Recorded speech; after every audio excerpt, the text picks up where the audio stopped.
Welcome to Burlap Teachers. Enjoy the video. You start by securing the car and removing power. This prevents sparks and electronic issues. Once the battery is off, remove visible screws and the mirror cover, then use a trim tool to pop panel clips. You want clean access to the door internals. Make sure to track every fastener and set clips in order. As you pull the panel away, watch for wiring, unplug power windows and lock connectors, so you can move forward without damaging harnesses, and position the panel safely aside. With the panel off, locate the hook and its linkage. This is the mechanical point that catches the striker.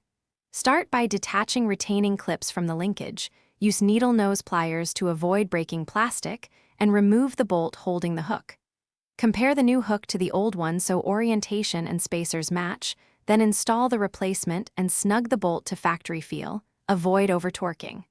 Once installed, manually cycle the latch to confirm smooth engagement and correct travel before reassembly.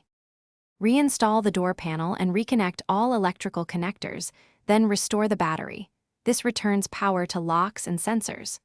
Once done, close the door slowly several times to verify the hook engages squarely. If it rubs or sits high, loosen the bolt slightly and shift the hook in tiny increments until smooth.